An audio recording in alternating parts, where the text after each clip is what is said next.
ಸೌಜನ್ಯ ಅತ್ಯಾಚಾರ ಹಾಗೂ ಕೊಲೆ ಪ್ರಕರಣದ ಕೇಸಿಗೆ ಸಂಬಂಧಿಸಿದಂತೆ ಧರ್ಮಸ್ಥಳದ ಧರ್ಮಾಧಿಕಾರಿ ವೀರೇಂದ್ರ ಹೆಗಡೆ ಅವರ ಮೇಲಿನ ಕಳಂಕ ದೂರವಾಗಲಿ ಎಂದು ಧರ್ಮಸ್ಥಳ ಗ್ರಾಮೀಣಾಭಿವೃದ್ಧಿ ಸ್ವಸಹಾಯ ಸಂಘದ ಸದಸ್ಯರು ಹುಳಿಯಾರು ಆಂಜನೇಯ ದೇವಸ್ಥಾನದಲ್ಲಿ ವಿಶೇಷ ಪೂಜೆ ಸಲ್ಲಿಸಿದರು. ತುಮಕೂರು ಜಿಲ್ಲೆಯ ಚಿಕ್ಕನಾಯಕನಹಳ್ಳಿ ತಾಲೂಕಿನ ಹುಳಿಯಾರಿನ ಧರ್ಮಸ್ಥಳ ಗ್ರಾಮೀಣಾಭಿವೃದ್ಧಿ ಸ್ವಸಹಾಯ ಸಂಘದ ಸದಸ್ಯರು ಪಾದಯಾತ್ರೆಯ ಮೂಲಕ ದೇವಸ್ಥಾನಕ್ಕೆ ತೆರಳಿ ವಿಶೇಷ ಪೂಜೆ ನೆರವೇರಿಸಿದರು. ಇದೇ ವೇಳೆ ಮಾಜಿ ಶಾಸಕ ಕಿರಣ್ ಕುಮಾರ್ ಸೇರಿದಂತೆ ಹಲವಾರು ಮಂದಿ ಭಾಗಿಯಾಗಿದ್ದರು. ಹುಳಿಯಾರು ಪಟ್ಟಣದಲ್ಲಿ ಮೆರವಣಿಗೆ ನಡೆಸಿದ ಬಳಿಕ ಪೂಜೆ ಸಲ್ಲಿಸಲಾಯಿತು.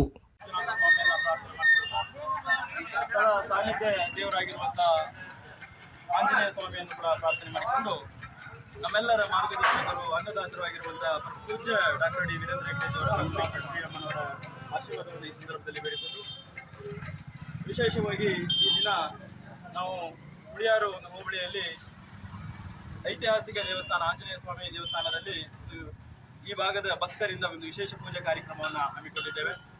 ಕಾರಣ ಇಷ್ಟೇ, ಸಜ್ಜನರಿಗೆ ದುರ್ಜನರಿಂದ ಕ್ಷೇತ್ರದ ಬಗ್ಗೆ ಮತ್ತು ಪೂಜ್ಯ ಹೆಗಡೆಯವರ ಬಗ್ಗೆ ಅಪಾರವಾದ ಅವಮಾನಗಳನ್ನು ದುರ್ಜನರು ಮಾಡ್ತಾ ಇದ್ದಾರೆ.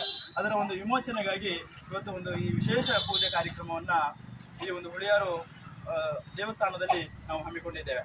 ಈ ಒಂದು ಸಣ್ಣ ಕಾರ್ಯಕ್ರಮದಲ್ಲಿ ಭಾಗವಹಿಸಿರುವಂತಹ ನಮ್ಮ ರೈತ ಸಂಘದ ಉಪಾಧ್ಯಕ್ಷರಾಗಿರುವಂತಹ ಸತೀಶ್ ಅಣ್ಣರವರಿಗೆ ನಮ್ಮೆಲ್ಲರ ಪರವಾಗಿ ಆತ್ಮೀಯವಾಗಿ ಸ್ವಾಗತವನ್ನು ನಾನು ಈ ಸಂದರ್ಭದಲ್ಲಿ ತಿಳಿಸಿಕೊಡ್ತಾ ಇದ್ದೇನೆ. ಅದೇ ರೀತಿ ಈ ಒಂದು ಕಾರ್ಯಕ್ರಮಕ್ಕೆ ವಿಶೇಷವಾಗಿ ಆಗಮಿಸಿರುವಂತಹ ನಮ್ಮ ಜಿಲ್ಲೆಯ ಗೌರವಾನ್ವಿತ ನಿರ್ದೇಶಕರಾಗಿರುವಂತಹ ದಿನೇಶ್ ಸರ್ ಅವರಿಗೂ ಕೂಡ ಆತ್ಮೀಯವಾಗಿ ಸ್ವಾಗತವನ್ನು ಈ ಸಂದರ್ಭದಲ್ಲಿ ತಿಳಿಸಿಕೊಡ್ತಾ ಇದ್ದೇನೆ. ಹಾಗೆ ಈ ಕಾರ್ಯಕ್ರಮಕ್ಕೆ ಆಗಮಿಸಿರುವಂತಹ ತಾಲೂಕಿನ ರೈತ ಸಂಘದ ಉಪಾಧ್ಯಕ್ಷರಿಗೂ, ದೇವಸ್ಥಾನದ ಕಮಿಟಿಯ ಅಧ್ಯಕ್ಷರಿಗೂ, ಕಾರ್ಯದರ್ಶಿಗಳಿಗೂ ಹಾಗೂ ಬಂದಿರುವಂತಹ ಒಕ್ಕೂಟದ ಎಲ್ಲ ಅಧ್ಯಕ್ಷರುಗಳಿಗೂ, ಎಲ್ಲ ಹಿರಿಯ ಮುಖಂಡರಿಗೂ ಹಾಗೂ ಒಂದೇ ಮಾತಿನಲ್ಲಿ ನಮ್ಮೆಲ್ಲ ಕಾರ್ಯಕರ್ತರಿಗೂ ಕೂಡ ಬಂದಿರುವಂತಹ ಎಲ್ಲರಿಗೂ ಪ್ರತ್ಯಕ್ಷ ಪರೋಕ್ಷವಾಗಿ ಸಹಕಾರ ಮಾಡ್ತಿರುವಂತಹ ಎಲ್ಲರಿಗೂ ಕೂಡ ಒಂದೇ ಮಾತಿನಲ್ಲಿ ಆತ್ಮೀಯವಾಗಿ ಸ್ವಾಗತವನ್ನು ನಾನು ಬಯಸಿಕೊಳ್ತಾ ಇದ್ದೇನೆ. ಹಾಗೆ ಈ ಒಂದು ಪೂಜಾ ಕಾರ್ಯಕ್ರಮಕ್ಕೆ ಆಗಮಿಸಿರುವಂತಹ ಪತ್ರಕರ್ತರಿಗೂ ಕೂಡ ಆತ್ಮೀಯವಾಗಿ ಸ್ವಾಗತವನ್ನು ನಾನು ಬಯಸಿಕೊಳ್ತಾ ಇದ್ದೇನೆ. ಮುಂದಿನ ಹಾಗೆ ನಮ್ಮ ರಾಜ್ಯ ರೈತ ಸಂಘದ ಉಪಾಧ್ಯಕ್ಷರಾಗಿರುವಂತಹ ಸತೀಶ್ ಅಣ್ಣವರು ಕ್ಷೇತ್ರದ ಬಗ್ಗೆ ಮತ್ತು ನಮ್ಮ ಪೂಜ್ಯರ ಬಗ್ಗೆ ಮಾತುಗಳನ್ನು ಆಡಬೇಕಾಗಿ ಅವರಲ್ಲಿ ನಾನು ವಿನಂತಿ ಮಾಡ್ಕೊಳ್ತಾ ಇದ್ದೇನೆ. ಇವತ್ತಿನ ದಿವಸ ಏನಾಗಿದೆ ಅಂದ್ರೆ, ಕರ್ನಾಟಕದಲ್ಲಿ ಯಾವ ಮಠಮಾನ್ಯಗಳಲ್ಲಿ ಮುಂದೆ ನಿಂತು ಯಾವ ಒಳ್ಳೆಯ ಒಂದು ಕೆಲಸಗಳನ್ನ ಮಾಡ್ತಾ ಇದ್ದಾರೋ ಅಂತರಿಗೆ ಒಂದು ಕಪ್ಪು ಚಿಕ್ಕಿತರ ಅಂತ ಒಂದು ಕೆಲಸಗಳನ್ನ ಹಿನ್ನೆಲೆಯಲ್ಲಿ ಮಾಡ್ತಾ ಇದ್ದಾರೆ. ಇದನ್ನ ನಾವು ಖಂಡಿಸ್ತೀವಿ. ಯಾಕೆಂದ್ರೆ ಪರಂ ಪೂಜ್ಯವರು ಕರ್ನಾಟಕದಲ್ಲಿ ಬೇರೆ ಬೇರೆ ಸ್ಟೇಟ್ಗಳಿಗೆಲ್ಲ ಒಳ್ಳೆ ಒಂದು ಹೆಸರು ಇದೆ. ಅಲ್ಲಿ ದಾಸೋಹ, ನಿತ್ಯ ಶಿಕ್ಷಣ, ಕೋಟ್ಯಾಂತರ ಜನಗಳಿಗೆ ಇವತ್ತು ಕೆಲಸಗಳನ್ನು ಕೊಟ್ಟಿದ್ದಾರೆ. ಶಿಕ್ಷಣಕ್ಕೆ ಜಾಸ್ತಿ ಒತ್ತು ಕೊಟ್ಟಿದ್ದಾರೆ. ಇವ್ರು ಯಾವುದೋ ಒಂದು ತಪ್ಪನ್ನ ಮಾಡ್ದಿಲ್ಲದ ಆ ಒಂದು ವೀರೇಂದ್ರ ಹೆಗ್ಗಡೆ ಅವರು ಪರಂ ಪೂಜ್ಯರ ಮೇಲೆ ಅಪಮಾನ ಮಾಡ್ತಾ ಇದ್ದಾರೋ ಅದು ನಾವು ಖಂಡಿಸ್ತೀವಿ. ಯಾಕೆಂದ್ರೆ ಸಾಕಷ್ಟು ಧಾರ್ಮಿಕವಾದ ತಿಂಗಳ ಸಾಮೂಹಿಕ ಮದುವೆಗಳಾಗಿರ್ಬೋದು, ಮತ್ತೆ ಇಲ್ಲಿ ಹಳ್ಳಿಯಿಂದ ಹೋದಂತ ದೇವಸ್ಥಾನಗಳಿಗೆ ಕಟ್ಟಂತ ಹಣ ಸಹಾಯ ಆಗಿರ್ಬೋದು, ಮತ್ತೆ ಆರೋಗ್ಯ ಸಮಸ್ಯೆ ಆಗಿರ್ಬೋದು.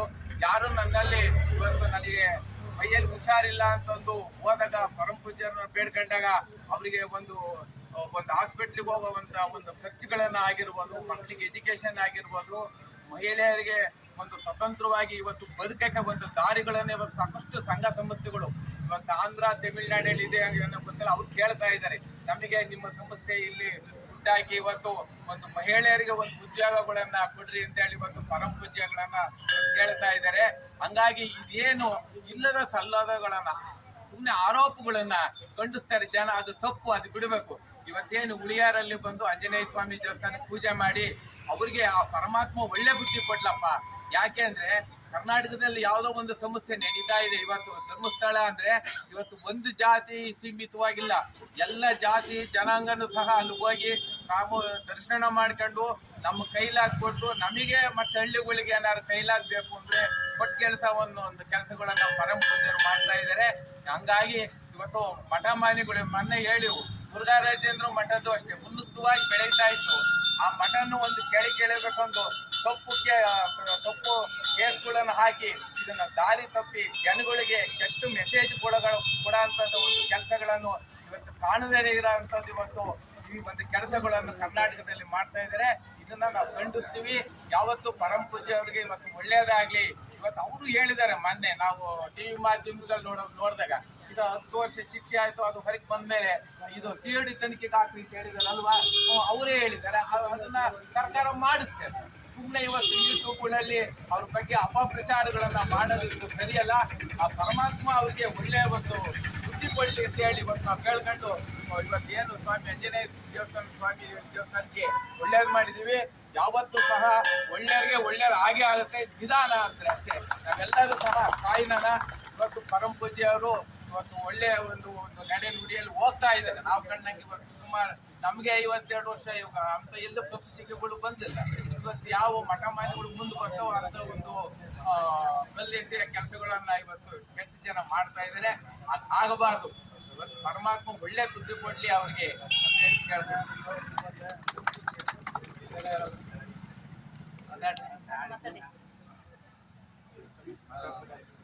ಇವತ್ತಿನ ದಿವಸ ಧರ್ಮಸ್ಥಳದ ಕ್ಷೇತ್ರಾಭಿವೃದ್ಧಿ ಅಧಿಕಾರಿಗಳು ಬಂದು ಆಂಜನೇಯ ಸ್ವಾಮಿ ದೇವಸ್ಥಾನದಲ್ಲಿ ಒಂದು ಪೂಜೆ ಮಾಡಿ ಸ್ವಾಮಿ ವೀರೇಂದ್ರ ಹೆಗ್ಗಡೆ ಅವರ ಅಪಪ್ರಚಾರದ ಬಗ್ಗೆ ಒಳ್ಳೆಯ ಕೋಟಿ ದೇವರಲ್ಲಿ ಸೇರ್ಕೊಂಡಿದ್ದಾರೆ. ಇದನ್ನು ನಿವಾರಣೆ ಮಾಡೋದಕ್ಕೋಸ್ಕರ ದೇವರಲ್ಲಿ ಮನವೊಲಿದ್ದಾರೆ. ಆಂಜನೇಯ ಸ್ವಾಮಿ ಅವರಿಗೆ ಒಳ್ಳೇದು ಮಾಡಲಿ, ಹೆಚ್ಚಿನ ಕೀರ್ತಿ ಬರಲಿ, ವೀರೇಂದ್ರ ಹೆಗ್ಗಡೆ ಅವರು ಸಹ ಹೆಚ್ಚಿನ ಕೀರ್ತಿ ಬರಲಿ, ಒಳ್ಳೆಯ ಹೆಸರು ಬರಲಿ. ಇನ್ನು ಈ ಕೆಟ್ಟ ಅಪವಾದ ಬರಲಿ ಅಂತ ಹೇಳಿ ಇಡೀ ನಮ್ಮ ಆಂಜನೇಯ ಸ್ವಾಮಿ ಅಂತ ಹೇಳಿ ಅವರ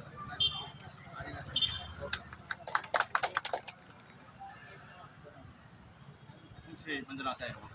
ವಿಶೇಷವಾಗಿ ಐತಿಹಾಸಿಕ ದೇವಸ್ಥಾನ ಆಂಜನೇಯ ಸ್ವಾಮಿಯಲ್ಲಿ ಒಂದು ಪೂಜಾ ಕೈಂಕರ್ಯಗಳನ್ನು ಮಾಡುವ ಮೂಲಕ ಪೂಜ್ಯರ ಮೇಲೆ ಬಂದಿರುವಂಥ ಅಪವಾದಗಳು ವಿಮೋಚನೆ ಆಗಲಿ ಅಂತ ಹೇಳಿ ಒಂದು ಪೂಜೆಯನ್ನು ಮಾಡಿದ್ದೇವೆ. ಆದಷ್ಟು ಬೇಗ ಈ ಒಂದು ಪೂಜೆ ನಮಗೆ ಫಲಿಸಲಿ ಅಂತಹ ಸ್ವಾಮಿ ಆಂಜನೇಯ ಸ್ವಾಮಿ ಇನ್ನೊಮ್ಮೆ ಪ್ರಾರ್ಥನೆ ಮಾಡಿಕೊಂಡು ಇವತ್ತೆಲ್ಲರೂ ನೀವೆಲ್ಲರೂ ಭಾಗವಹಿಸಿ ಉನ್ನತ ಮನಸ್ಸಿನಿಂದ ಭಾಗವಹಿಸಿದ್ದೀರಿ. ಒಳ್ಳೆ ಮನಸ್ಸಿನಿಂದ ಭಾಗವಹಿಸಿ ಪೂಜೆ ಕಾರ್ಯವನ್ನು ನೀವು ಮಾಡಿದ್ದೀರಿ. ಅದರಲ್ಲಿ ವಿಶೇಷವಾಗಿ ಪೂಜ್ಯರ ಬಗ್ಗೆ, ಕ್ಷೇತ್ರದ ಬಗ್ಗೆ ಅಭಿಮಾನ ಬಿಟ್ಟು ಒಳ್ಳೆಯ ರೀತಿಯಲ್ಲಿ ಮಾಹಿತಿಯನ್ನು ಮಾತುಗಳನ್ನು ಆಡಿರುವಂತಹ ನಮ್ಮ ರೈತ ಸಂಘದ ರಾಜ್ಯ ಉಪಾಧ್ಯಕ್ಷರಾಗಿರುವಂಥ ಸತೀಶಣ್ಣರವರಿಗೆ ನಮ್ಮೆಲ್ಲರ ಪರವಾಗಿ ಆತ್ಮೀಯವಾಗಿ ಧನ್ಯವಾದಗಳನ್ನು ನಾನು ಸಲ್ಲಿಸ್ತಾ ಇದ್ದೇನೆ.